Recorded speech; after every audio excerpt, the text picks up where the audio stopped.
Hello, everybody. This is Dana Brooks, and welcome to another episode of the EmPower Hour brought to you by the EmPower Plant by Faisak Brooks. Welcome, everybody. We're so excited for this episode. We have got an incredible guest. This woman is a guru, a leader. She's just so into this thing that is hot right now, but nobody really understands what it is. And I'm talking about mindfulness and spiritual wellness. We've got Pamela Chamberlain on the show tonight, and I'm so glad to have you here. Welcome, Pamela. And I also want to introduce who else is on our panel today. We've got my law partner, Kimmy Hogan, back, and we also have my law partner, Carrie Rome. We've got a couple of people who are usually on, and they have other commitments today, but we are so excited to have Pamela on to teach us about this thing that is so interesting, super hot, but very kind of difficult to understand and explain, or put it in, kind of encapsulate it for me anyway. So help us understand what you do, Pamela, how you help people, what your mission is, and again, welcome. Thank you. Thank you. My mission is to empower every single human being on this planet, man, woman, and child.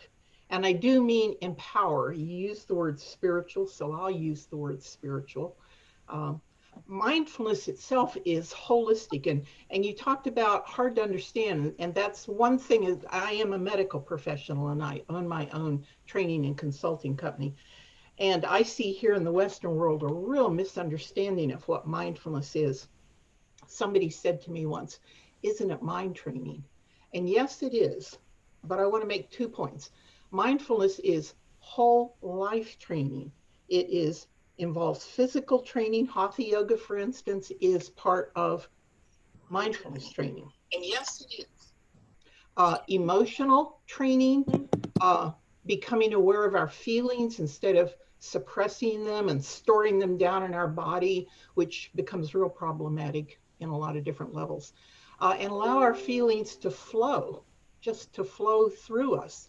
One of the things I personally really appreciate about mindfulness is when times are good, yay. And being mindful makes me much more aware of, much more appreciative of good times. But, and especially appropriate now with pandemic and political divisiveness and all the other ugly things. And then, of course, in the background is climate change. Yes. And things like that, which are extremely important to whole life wellness. Is the flowing of the feelings during the hard times, during the painful times. And a lot of us, particularly women, but also men, are survivors of adverse childhood experiences. This is the current clinical term. I certainly am. And then adult trauma, domestic violence, rape, and these things that happen to adults. Again, certainly female, we are aware of that, but also male. Sexual assault is very common for men as well as for women, perhaps equally so, and just sort of not yet spoken of like it's becoming spoken of. So dealing with our emotional body, our physical body, our emotional body, our mental body, our mind is our causal level. There is an alchemy between thought. Every thought has a frequency. Everything is frequency. So every thought has a frequency. We humans pick up that frequency of thought through our neurological systems, and we experience it as a feeling. So there's an alchemy between thought and feeling, which if we judge that frequency experience that we have, either as pleasant, I want more of that, or unpleasant, I want to avoid that, make it go away, then it becomes an emotion. Difference between feelings. Feelings flow through moment to moment. Emotions, especially unpleasant ones, we lock down, suppress. Maybe, particularly in childhood, we did not have the knowledge of the capacity to process them. And that's one of the tremendous benefits of mindfulness. It is fair weather and foul weather, experiencing your life in the present moment. And when times are unpleasant, or if trauma is being revivified in your life, you can handle it just in this moment. It's not like the whole package. You have given me about 8 points I want to try to 8 points. I want to try and write. I'm writing furiously here. I want to make sure I try to cover all of those because we're so lucky to have you and have someone who can break these things down in understandable formats. Let me reach out to my panel real quick and welcome them. I want to welcome Kimmy Hogan, and Kimmy, you're going to fill in for Rose today on our very important job of giving us some refreshing beverage to drink. I know Pamela brought a refreshing. What did you have? A lime? What I have a La Croix water, sparkling water with lime. Is that the most interesting water in the world? Now, I wish it finished stronger, but that stuff, some of these things that they're bringing into my office, these La Croix or whatever, they're La Croix, oh my goodness. These things, sometimes they taste like a pina colada, sometimes they taste like a, whatever. Now, it ends with not so much of a bang, but it starts strong. And so, for something with no calories and no alcohol, it's a good, refreshing beverage. So I back you up on that. What are we drinking though, Kimmy? That's so funny. We are drinking French 75s. French 75. Which I love. It's my favorite drink. The French 75, I looked up the definition for you. It was named after the fast-firing 75 millimeter gun that was utilized by the French during World War I. But it is gin, fresh lemon, sugar, and champagne. And when I make it at home, I use Pickering's gin. So that's my suggestion. What's significant about that, Pickering? I just like it. It tastes delicious. The lady at ABC Liquor said, put that in your French 75, and it's been my favorite version of it ever since. Well, this is it's interesting, and you can taste the gin. Gin makes my nose hurt, but that's probably just me. Welcome, Carrie Roan, also. Carrie, I don't know if you've got a nice refreshing beverage, but we can get you one, I'm sure, if you need one. What are you thinking when you think of mindfulness and vibration? Because we all, just full disclosure, we are law partners with Jimmy Faisak. So we hear these terms. Again, I have not mastered them, but I'm familiar with frequency and vibrations because I've known that man for 14 years. And so I hear this stuff come up, and I know you and Kimmy do too. What do you think about whenever you hear these things, and what would you like to hear from our expert, Pamela Chamberlain, about? So I am very science-based, very evidence-based. I know nothing about mindfulness. I know nothing about meditation. I hear really, really good things about it from a lot of people, including Jimmy. But I really know nothing about it. And I am a healthy skeptic as well. So I definitely want to learn more about it, open my mind to it, kind of find the evidence behind it so that I can trust it and start doing it perhaps. Yeah, I tried it. You can imagine how that worked with my attention span. I need Adderall in order to meditate. So that's probably some self-defeating to go on drugs to be able to meditate. But Pamela, tell us how you help people. How do you empower every man, woman, and child in the world, which is a lofty goal, but someone needs to make a dent in it. How do you go about doing it? What do people get you to help them do?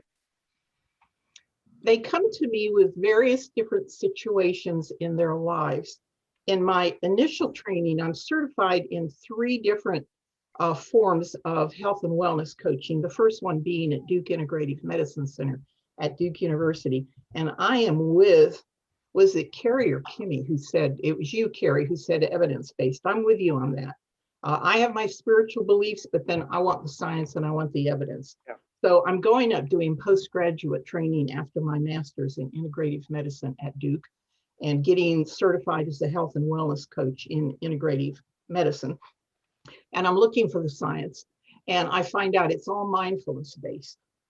And mindfulness was new to me. This was probably 2010 when I first started doing postgraduate up at Duke. Prior to that, since my early 20s, I was trained in 3 different systems of meditation. And I still draw on those to a various degree. But those were just spiritual, and they weren't about empowering me, not in my experience, in the practical, mundane affairs of my life. I found out about mindfulness is about not just sitting and meditating. That is a foundational training in mindfulness. I found out that it was holistic, physical, emotional, mental, and spiritual. And Duke defines spiritual simply as that which gives any individual their highest sense of purpose and meaning And I know that's what you're doing on Coming Back Stronger. That's what you're doing on the EmPower Hour. And it's clearly an individual thing. For some people, it's religious. For some people, it's nature. That's anybody's individual business there. Understanding that all of integrative medicine and the emerging profession of health and wellness coaching was based on mindfulness, I then continued my postgraduate training at Duke Integrative Medicine, became a mindfulness professional. And I've been pursuing that ever since. The medicine man Sun Bear said, if your God doesn't grow corn, he's not worth a damn. And that's, yes, I want results in my life, physically, emotionally, mentally, and spiritually. I haven't got time to waste. I'm on a mission. And I started finding mindfulness, not just the meditation, but learning to walk mindfully. Mindful eating is one of my niches, since I have a weight issue myself since I went through menopause. And a lot of people have that as they go through changes in life.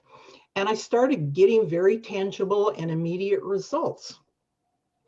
The evidence of that, Carrie, and to all of you, hundreds and hundreds of studies have been done on mindfulness. It was originated University of Massachusetts Medical School. It does derive from Eastern traditions, but Dr. John Kabat-Zinn brought it to the Western world, and originally was researching at the medical center at UMass in terms of unmanaged pain and unmanaged chronic disease conditions, and getting tremendous results.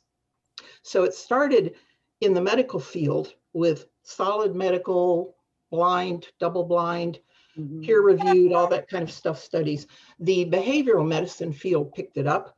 And the neat thing that happened right after that, because I did my master's internship as a therapist at the vet center with Vietnam vets, and the military got into it. First for PTSD, for the vets coming back, and then seeing the tremendous benefits with PTSD, getting many vets either reducing medication, getting them able to sleep, getting them able to manage the stress, reduce the drug use, or get totally off medications. Mindfulness produces solid results because it is whole life, physical, emotional, mental, and spiritual. I was very intrigued. Let me ask you this. Is this being offered or taught or even touched on in allopathic medical schools now? This sort of thing? Or is it still a disease treatment model? Are the osteopathic physicians embracing this? How is this getting at all mainstream and available to people? Like if I'm hip to it, because I know Jimmy Faisak, I know where to find you and find things on it. But if I don't have a Jimmy Faisak in my life, I'm just struggling, and I go to the doctor and they're like, well, here's a pill, or suck it up. You know, how does this become mainstream and available to everyone? It is mainstreaming, but that's going to take a few decades. It's going to come in with mostly the young doctors. Although a lot of the older doctors were so dissatisfied with just the allopathic model that they started looking them, like Andrew Weil, the father of integrative medicine. Believe me, he is all over mindfulness and health coaching. Here in Tallahassee, the TMH Family Practice Residency program is a functional medicine program, and they have done a couple of mindfulness research. Wow. When Carrie and I spoke to them not terribly long ago. It was right before COVID, and we were pretty impressed with how it seems like these new doctors now, the older doctors will say, oh, they're, you know, sissies and they're not tough and but it seems like these newer doctors, like you said, they are kind of bucking, you know, a lot of traditional things, and they are bringing some innovative ideas, at least they're open to them, and that to me is very encouraging. Carrie, what are you thinking about when you're hearing about mindfulness, you know, mainstream, now that she's explained it to you? What's your evidence-based scientific, you know, mind thinking? I mean, I'm still curious to know more, you know, and do some reading on it and some research on it. But I like, you know, obviously hearing that it comes from the East and it was brought here to the West. I mean, I like anything that's non-traditional. You know, I know acupuncture has a lot of benefits. So my mind is opening, that's for sure. I think your best bet would be the Center for Healthy Minds. And it's one of the Ivy League colleges. I can't remember off the top of my head right now which one of them. That's Dr. Richie Davidson. And he is as hardcore science as it gets. So Center for Healthy Minds, you Google that, you'll go to Dr. Richie Davidson. And that is, I've got his latest book, Altered Traits. And I've heard so much, even from Duke, about science and evidence-based. And I've been repeating these things. The mainstream media have done a lot of clips on mindfulness. And they say, oh, it strengthens the immune system and manages stress and all. What's the science? And that's where you go with Dr. Richie Davidson at Center for Healthy Minds. Awesome. And I did see in National Geographic, I can't remember if it was last year or this year, but they had a whole spread on mindfulness and the power of positive thinking with a lot of evidence-based, studies and examples and stories in it. And I mean, I trust anything that's in National Geographic. So I'm going to go back and look for that. I have another question for you though, if you mind. For me, and I'm sure for Kimmy and a lot of other people who are watching this, I don't have a whole lot of time. So, work and the kids, I don't really have time to meditate. I'm too exhausted by the time 10 o'clock rolls around to even read more than like 10 pages in a book. So like, what is the best way to become aware of mindfulness and even use meditation in a very time efficient manner? Yeah. How to fit it into your busy life. Yes. Yeah. And mindfulness is major mainstreaming in the corporate world, in the Western world, for exactly that reason. I would like to give you an experience over the next few minutes of short and simple. And then I want you to know that with just a little introduction, I have introduced people to mindfulness standing in the pool at Premier Fitness Center. Sure. And right now, I just want to share an anecdote and then take you through the experience. Love it. I asked to shadow for a full day with the mindfulness clinician at Duke Medical Center. Now, Duke Medical Center does not totally embrace integrative medicine. Duke Integrative Medicine Center is one of the programs and departments at Duke University, but the medical center doesn't have total buy-in. But they do have about 6 practitioners that are nurse clinicians, advanced nurse clinicians. So I got the privilege of shadowing there. We walked into the room with a gentleman who had not slept in 3 days after having a quadruple bypass and 1 lung transplant. He must have been psychotic. Yeah. Sleeping in 3 days. It was his terror, and it was, I'm going to say beautiful, because I have a really compassionate heart. He was in such terrible shape, waiting. He wasn't going to leave the medical center if he didn't have a donor lung. And at the last minute, it became available, but he would have died there. He would have never walked out again. And he was terrified that if he fell asleep, he would not wake up.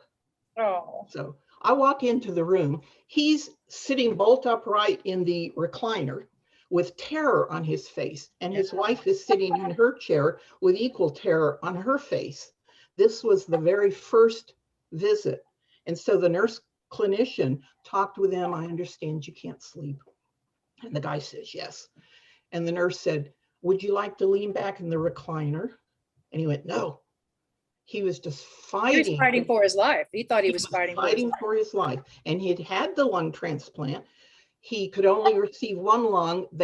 After quadruple heart bypass, then they couldn't do, he wouldn't have lived through a double lung transplant.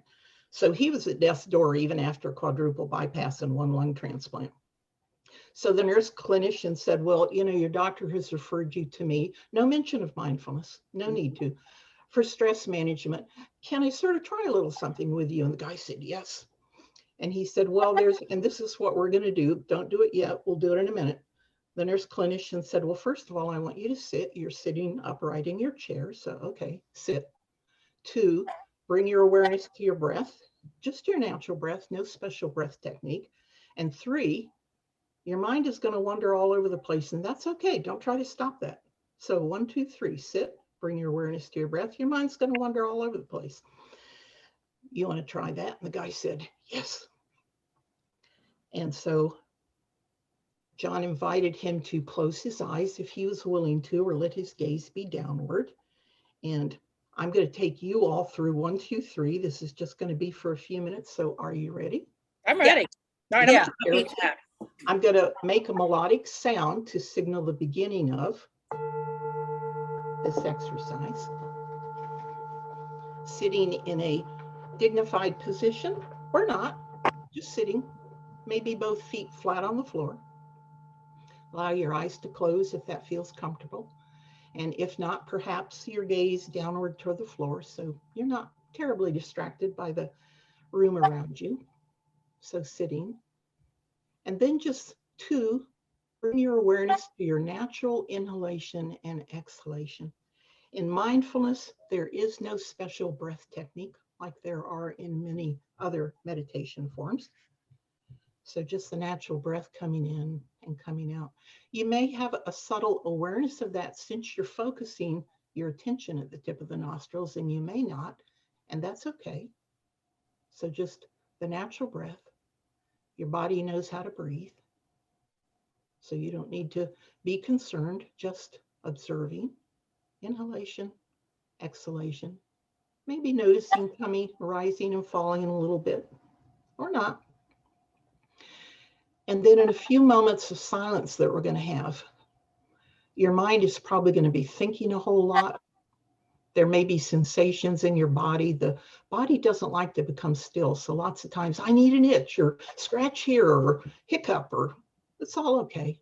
Don't try to change anything. Just whenever you become aware that thoughts are flowing through, just focus tip of the nostrils, natural breath. So sitting, awareness of the natural breath.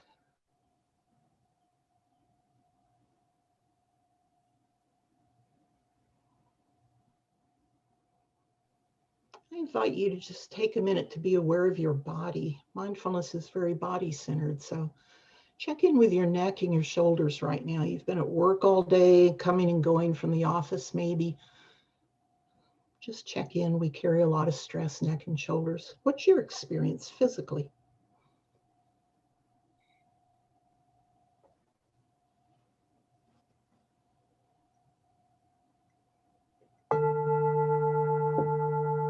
And that's it. If your eyes are closed, go ahead and open them when you're ready.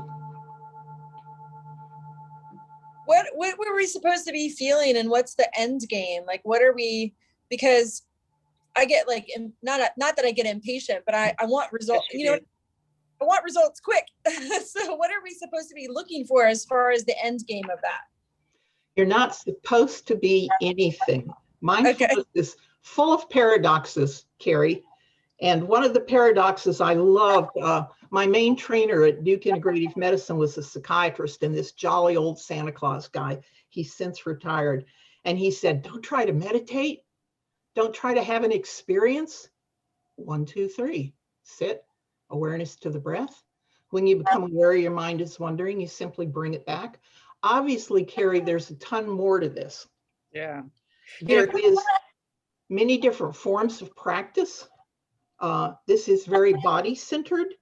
So the mindfulness of sensory awareness, once you learn the basic sit, awareness of the breath, which brings all of your awareness physically, emotionally, mentally, and spiritually into this present moment, then we begin to maintain that if we're doing a formal meditation. Pamela, let me stop there real quick. Okay. I want to make sure I get around to Kimmy, but let me just share a little bit my experience right there, because this happens to me every time I meditate. I originally start like this because I'm trying to have good posture and stuff. And as I focus on my breathing, I slowly feel my shoulders start to drop and the muscles, my scapula, start to relax and stop worrying about holding my, and then I just feel a heaviness. But it's a good heaviness. It's a like a total body relaxation. When I worked, I was a clinical social worker before I was a lawyer, and I worked in a psychiatric hospital in Thomasville. And we had all kinds. We had psychiatrists, we had clinical social workers, we had psychologists for testing. We had all manner. We could serve everybody. But one of the clinicians, one of the social workers, this was back in 2000, I think 2001 maybe. But he would do what Pamela just sat with us and do it. Nobody did it at the time, or at least not in South Georgia. And he sat there and he would come back from lunch and we would do it. And he was trying to teach us, but he would do it with the inpatients as well. But by the time we went through it, and he would be, okay, start with your head, you start relaxing. And he would go down each body level and tell you to relax it and feel it relax. And I'm telling you, by the time you did 30 minutes of that, you would have thought you had had a massage and the best nap of your life. And I'm telling you, I was very incredulous about it. I'm like, I'm gonna sit here alone for 30 minutes. I'll be thinking about all my to-do list, things I need to do. No, Yeah. if you really try it, I think it's physically appreciable. So Carrie, Sounds like progressive muscle relaxation technique. Yeah, I dig it. Kimmy, what are you thinking about all this? well, I was going to say to Carrie, because I understand where you're coming from. You know, you're hyped up, you're going all day. And I've had some practice with this because I do yin yoga. And some days and I do yin yoga most times. Hey, what that is, Kimmy, what is yin yoga? So it's a type of yoga where you're not in active postures, you're in passive postures, and you hold the postures for long periods of time, and you just kind of lean in and your body relaxes over time. So it's not like you're pulling and stretching or holding. You use a lot of props and you just kind of get in a position and you go into it.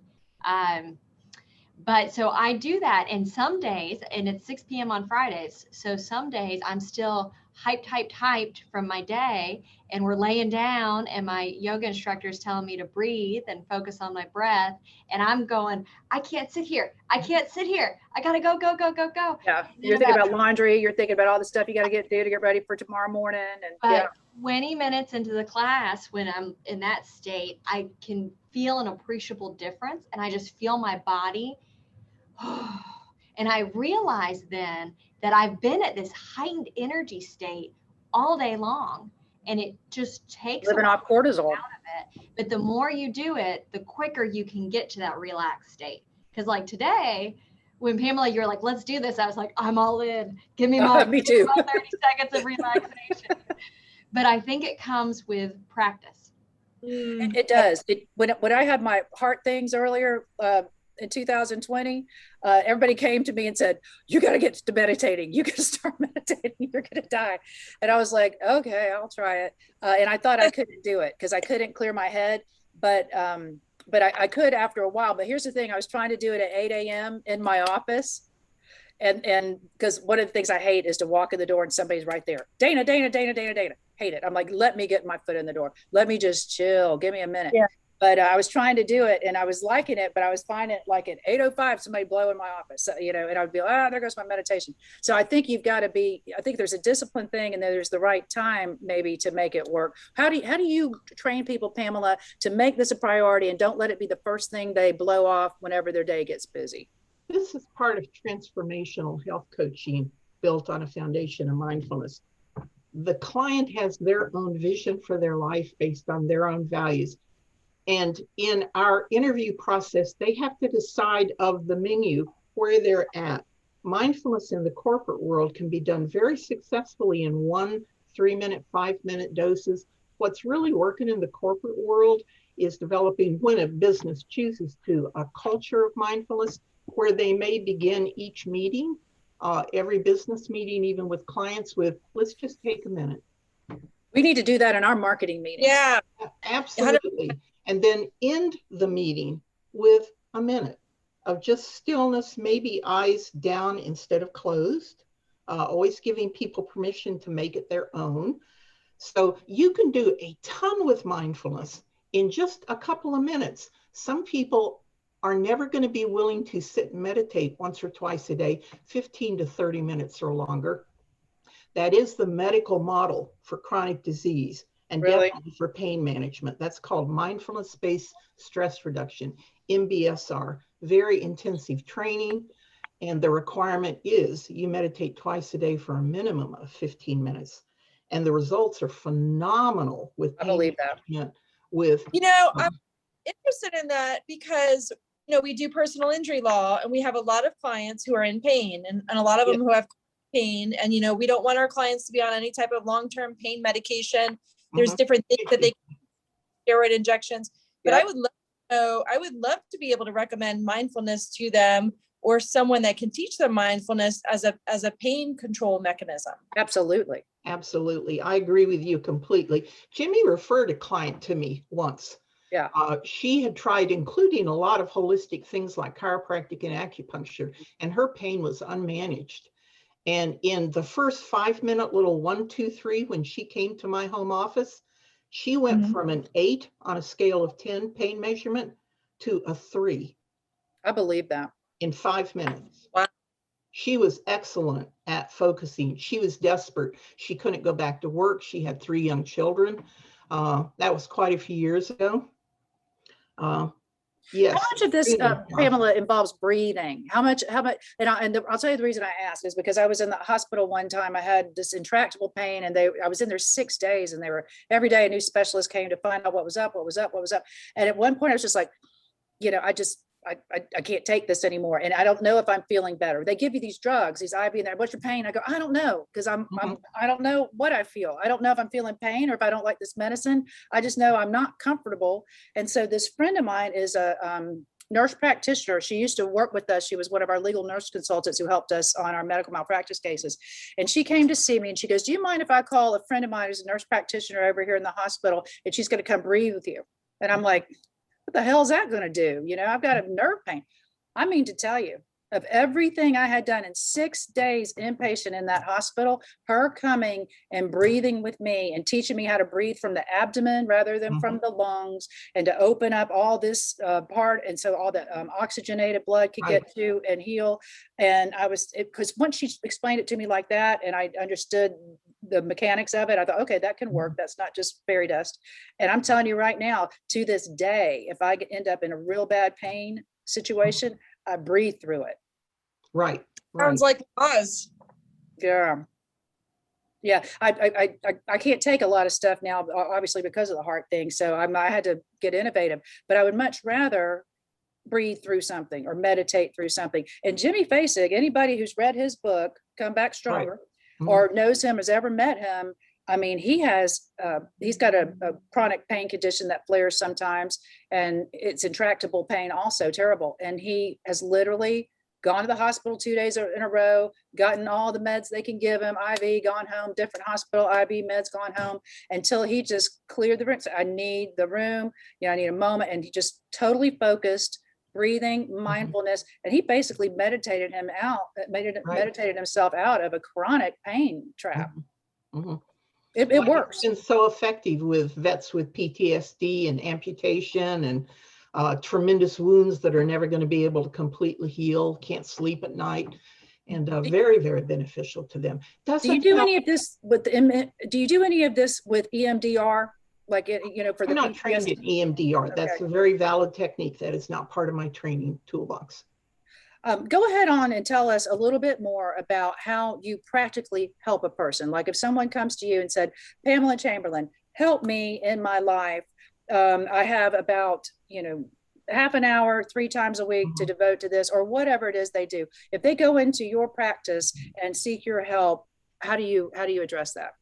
Well, to start, I'm not going to do 3 times a week. I'm going to do once every 1 or 2 weeks, depending on how they can fit it into their schedule.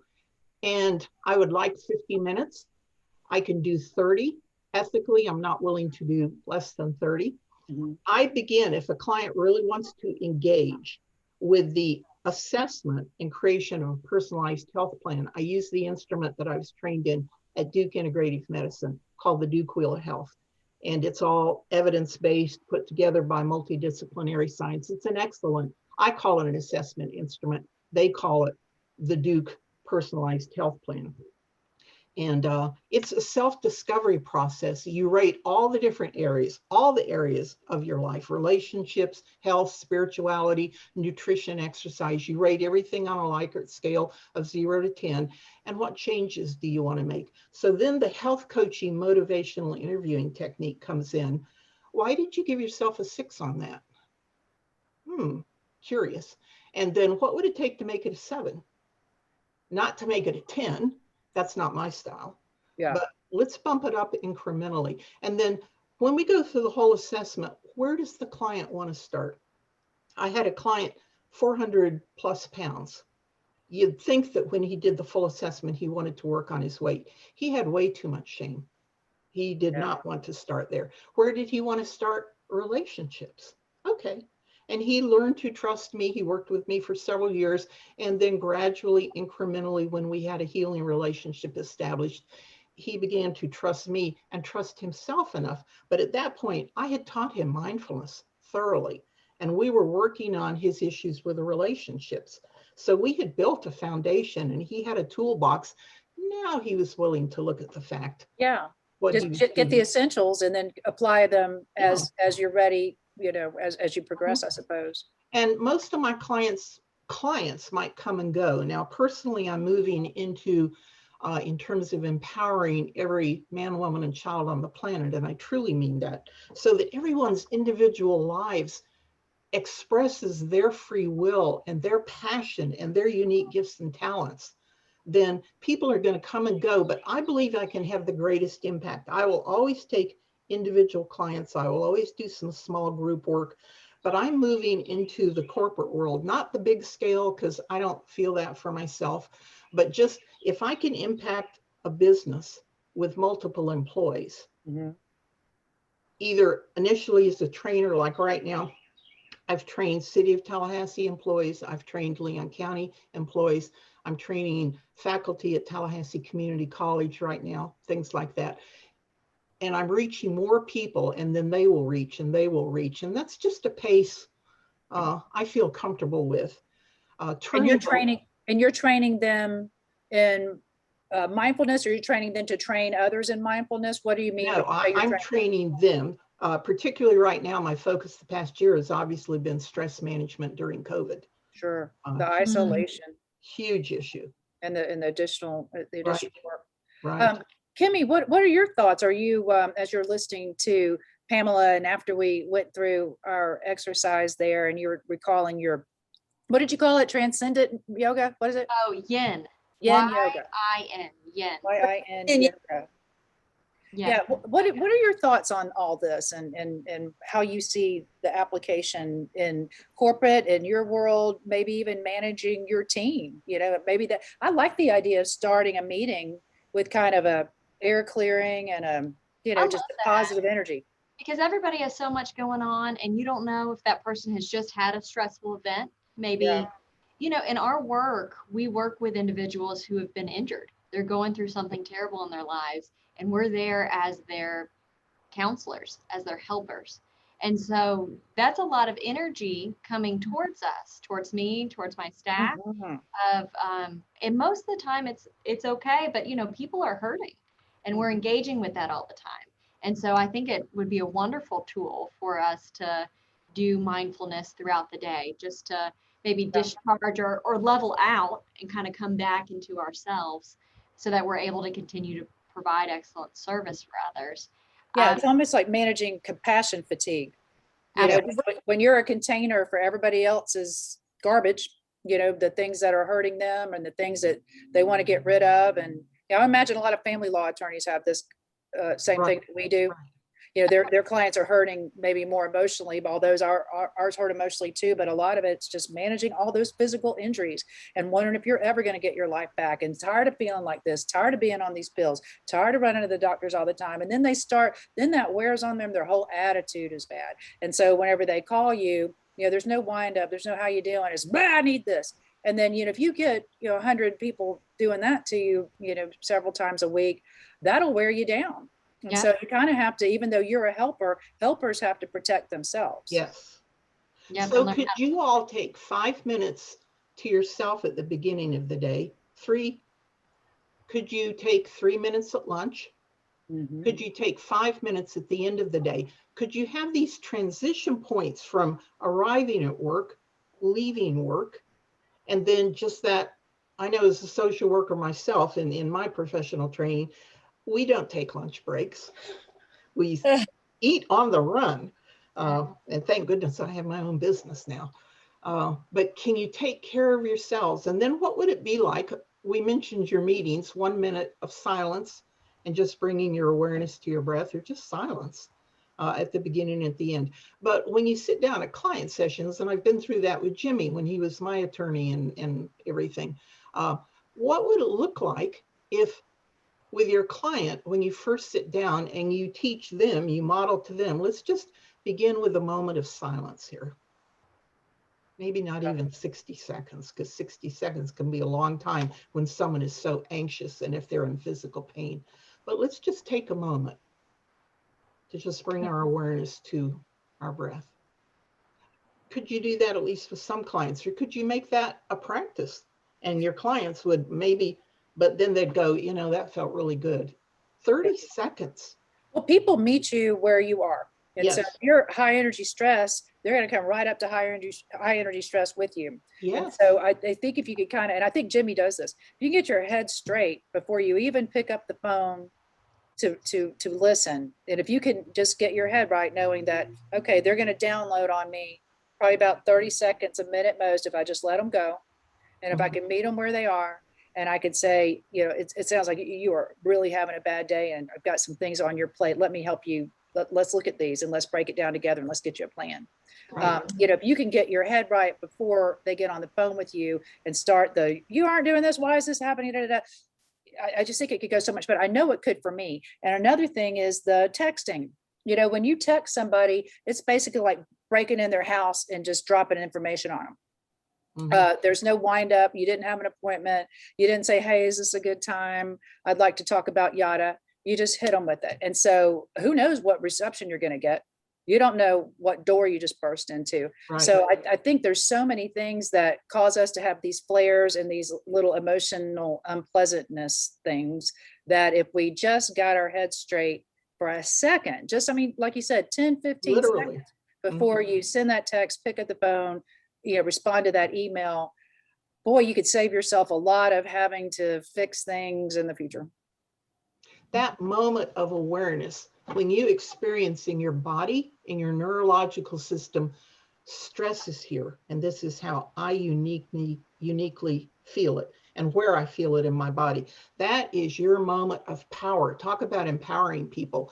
And it feels uncomfortable, but it is a moment of free will choice, a moment of power, just to bring your awareness to the sensation. And one of the things we say is name it. Rage is here. Anger is here. Resentment is here. Resentment is here. Name it and frustration just is here. Sit with it for a moment and let your body breathe. You don't try to do a special breath technique. Just observe the wisdom of your body, always adjusting the breath, especially to the emotional state. But that's your point of power and your point of choice. And in the full training with mindfulness, to become aware of reacting and dragging up all our old stories and distortions and filters versus learning to observe from the eagle's view, looking down, observing all the story, all the drama, that would be so beneficial in personal injury practice. And when people are in pain, it would help you see your client more holistically instead of just, you just went to the doctor and this doctor says you need this. Okay, so that's the next step. You know, if you could, like you said, bird's eye view your client, I think you could have a more meaningful relationship and meet their needs, because sometimes what they're saying is not really what they're needing. That's why I like owning the emotion. I'm frustrated right now. I'm angry. I'm resentful of this because of this. So many times we think people just know. You can tell. She can tell. I don't have to tell. She doesn't know. She doesn't know. You know, people think, oh, you ought to know. You ought to know how I feel. You know, you can't tell. No, that's very passive aggressive. Of course I can't. I need you to articulate your feelings and own them, and then I can respond to them. But let me ask you, I had another question that I wanted to go through. Hey, Dana. Yeah, go ahead. Your list. I have to go because I've got to go pick up my kids. Yeah. A little bit early. So I'm sorry I have to bug out a little bit, but this has been really, really beneficial for me. I really appreciate it. Yeah, we've got it recorded. We're going to look at this.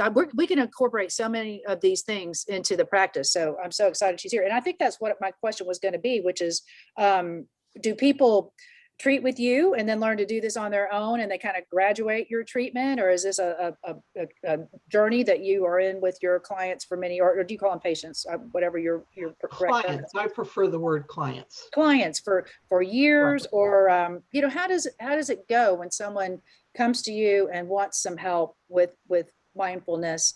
Do you teach them how to do this on their own, their journey, or you take the journey with them? That's going to be, again, totally up to them, how much they want to engage with me. So there is the initial getting to know each other. Do they want to do the assessment, or do they just want to have a 30 or a 50-minute session with me? That's going to be totally up to them to see if we're a match. I can do the formal training. I can do a formal 12-week mindfulness-based stress reduction training in health-related situations. More though, I really enjoy working with the businesses, and I have various different classes and courses and topics, particularly when I certified with the American College of Lifestyle Medicine as a lifestyle medicine coach.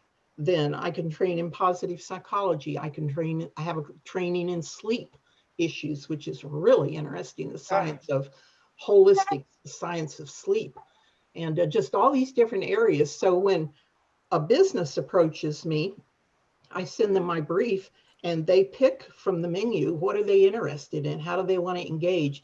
And typically it's going to be an initial engagement. They're going to ask me to do an hour or an hour and a half workshop for their employees, and then see where they want to go from there. Yeah, I was thinking about that. I could see this being a component of overall wellness and personal health, but it sounds like you said you can also specifically help people with or help people with specific goals like addiction, stress management. Have you heard any feedback from the corporations you've worked with about this resulted in, higher staff satisfaction on surveys or less sick leave? How do you quantify the benefits? I have not. When I've trained so far, City of Tallahassee, Leon County, and now I'm training Tallahassee Community College faculty and staff. What were their goals? What were their goals in bringing you there? I know with TCC, because I'm active with them right now, the faculty are burned out on Zoom meetings and they're highly stressed and they're very overwhelmed. That's a really good college, and the faculty care deeply about the students, and the individual faculty are overwhelmed. So I was approached with, faculty are overwhelmed, can you help? And yes, I can. I like that. And faculty is now driving me what they want from me.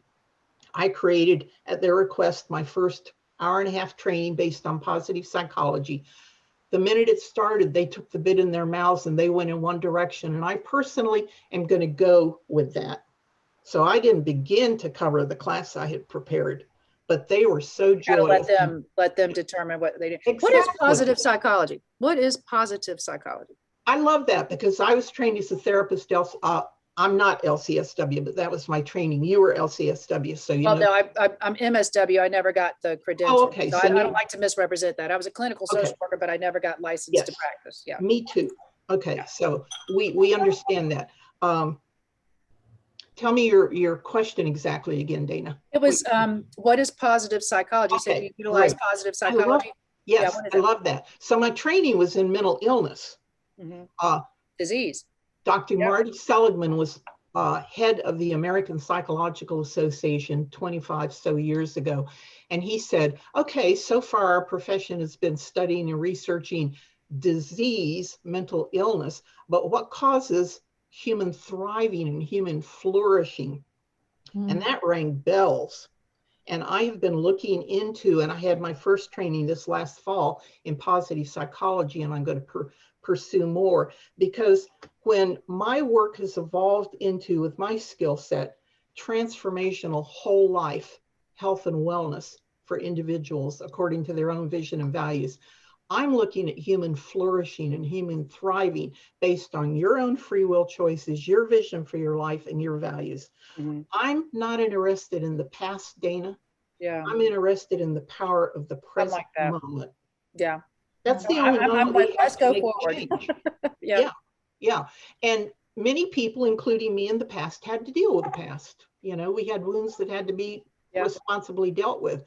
But when are we going to move forward with our vision? And I love that about Coming Back Stronger, and the things Jimmy's doing is you can create the life you want to create. You can. Yes. And here's the skill set, and here's the paradigm.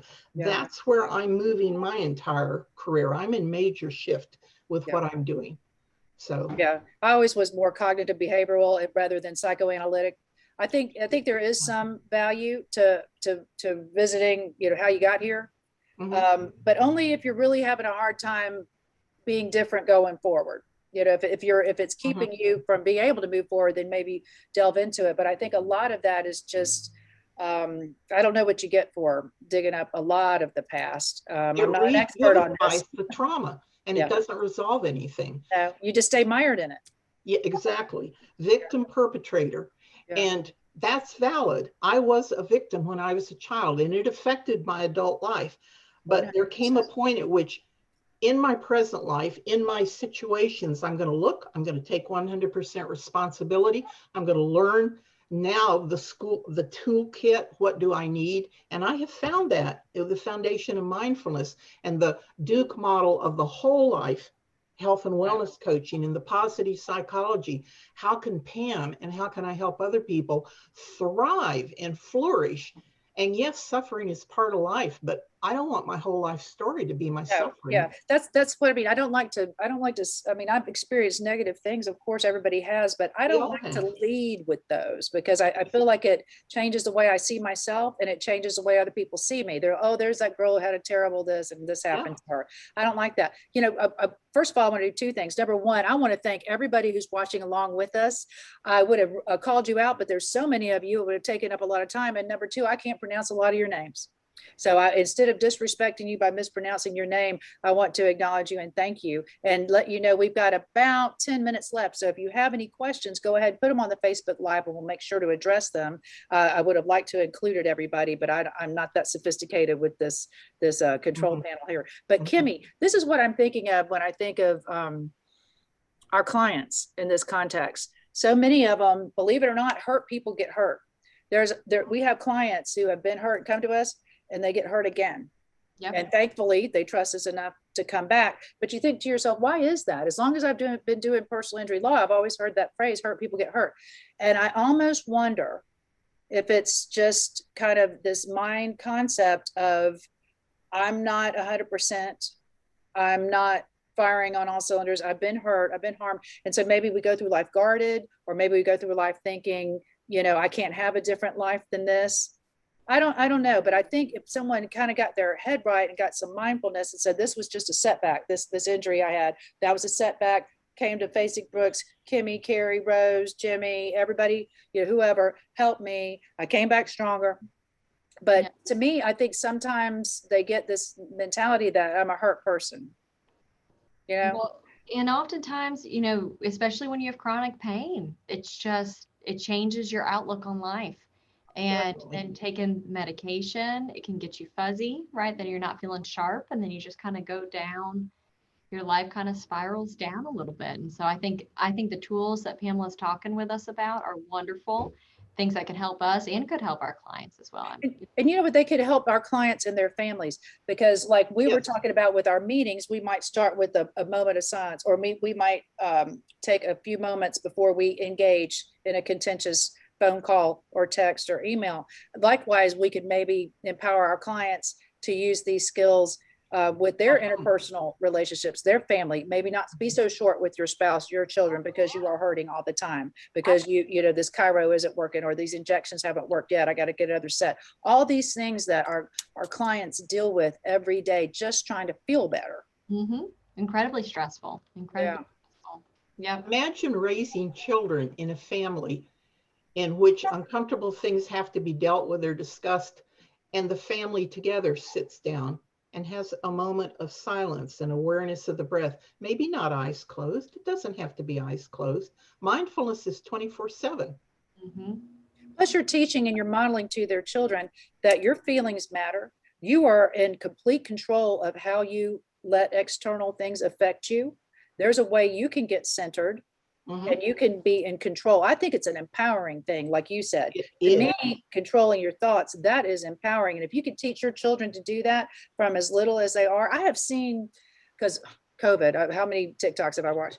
But I've seen literally videos of people whose children are showing extraordinary kindness to other children. Like like whenever they've got a sibling who's hurting or something, they'll come up and they'll comfort them, and or they've got a cousin or someone who's, you know, stressed and overreacting, they'll come up and they'll talk slowly to them and talk gently to them, and get them to calm down and meet them where they are. And I'm thinking, where are these kids learning this? Where are they learning this? And then I think, I don't know why. Maybe they've seen it on TV. Maybe that just makes sense to them. Maybe that we've slowed down enough to where these things just occurred to them. But I would love the idea of people doing that with their children to show Mommy also gets stressed out, and mommy needs to center herself and get calm enough to where she can talk to you like this instead of, where are your shoes? Get in the car. Where's your lunchbox? Brush your teeth. You know, nobody likes a house full of yelling, but gosh, we do it. We do it. We do it.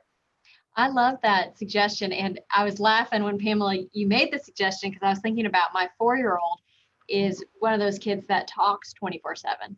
Whenever we tell him, we say, Harrison, we need you to be quiet for a minute. He literally goes like this. And he holds his breath because he can't stop himself from talking unless he like holds his breath like that. But I'm thinking, okay, well, maybe this is a positive way we could incorporate some, pausing and taking. We're going to breathe right now. We're going to listen to this. Stacy Turknet, I hope I'm pronouncing it right now. She said, once one person starts to use mindfulness, it takes on a ripple effect within a family unit. Yes. I believe that, because I've seen it with Jimmy. I've seen how his mindfulness has affected his family, but I also see how it's affected our work family.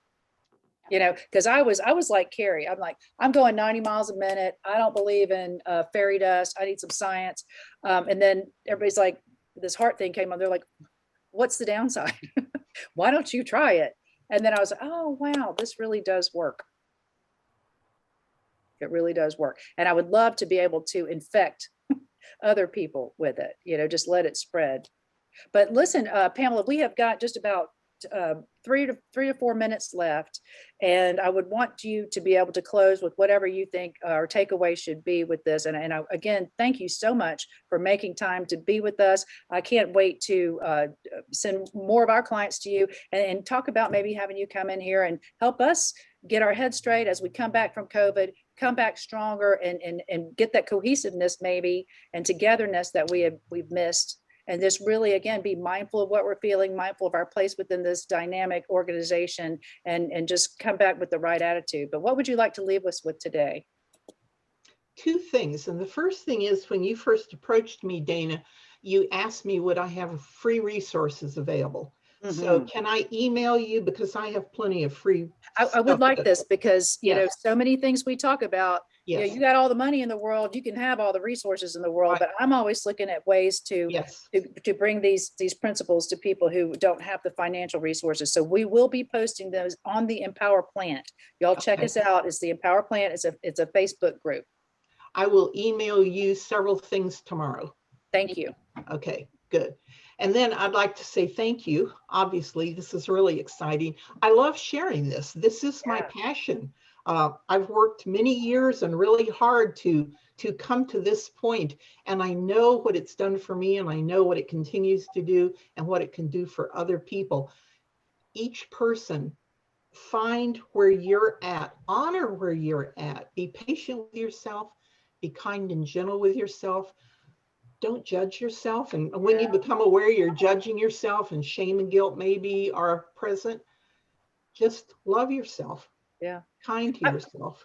I find that when I see in other people a propensity to be judgy, or a propensity to feel like how the other person ought to be acting and stuff, I do see a lot of not loathing, but I see a lot of shame, and I see a lot of things going on with that person that they're pretty much projecting out into the world. And so it'd be, if you are one of those people and you find yourself that way, or someone's giving you some feedback that feels real about your rigidity, or maybe your inflexibility or judginess, this might be a way. I mean, you heal yourself and then you heal other people. That's just all there is to it. Whenever you are your best self, you infect other people with best things. That's how Jimmy is with everybody. I would have been the first person to tell you, I don't do this new agey stuff. But it's changed my life because I believe in it, because I've seen it. I've seen it in action. It's demonstrable. Yeah. It's like you said, it's real medicine. It's real science. It is real science. I'm not into the new age thing. I want to real quickly say, because you've used. What do you call new age? Let's define it to make sure we're not misusing the term.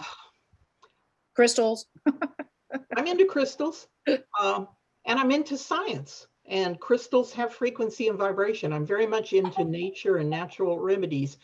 New age is, I don't know, it seems to me, because of course I dipped into it, it seemed irresponsible and airy-fairy. And Yeah. I am science oriented. Not evidence based. As I said with Sun Bear, when I studied his body of work, and I've trained with other First Nations medicine people, I want results. And then professionally, I want to be able to help other people find their power and get results in their own way, at their own pace. So, Pamela, how do we reach you? Can you share your contact information if people do want to reach you? I can. My website is www.mindfullifestylesnow.com. There's a plural on the lifestyles. mindfullifestylesnow.com. I have a Facebook business page. I'm not on it too much, I'm going to be real honest, but it has excellent evidence-based contact, and that is at Mindful Lifestyles Now, Facebook handle. Okay. And then my email is pchamberlyn@comcast.net. That's P for Pamela, CHAMBERLY. N is in Ned, N is in Ned, 2 N's, pchamberlyn@comcast.net. And my phone, 850-212-2685. Thank you for that. And Thank for you all of so our much. for all of our clients who watch, because we have a lot of clients who watch, this is one of the services, these Facebook groups. It's just one of the free things that we offer to our clients and their family, anybody. If you can get something out of it, come on in. We hope you can. But for those of our clients who are watching, reach out to your lawyer or reach out to Jimmy Faisak or me. You all know our cell phones and our contact information. It's on the webpage. It's on our business cards. It's everywhere. And if this is something you think might be beneficial to you, let us know. We want to hook you up with people who help you in every aspect of your life, because we don't want you to just come in, get a check and leave. We want you to go out into the world and come back stronger. So thank you so much, Pamela Chamberlain. Thank you to Carrie, who had to bug out, and thank you again to Kimmy Hogan. This has been another incredible Empower Hour brought to you by the EmPower Plant by Faisak Brooks. Good night, everyone. Good night, everyone, and thank you, Kimmy and Dana. Absolutely.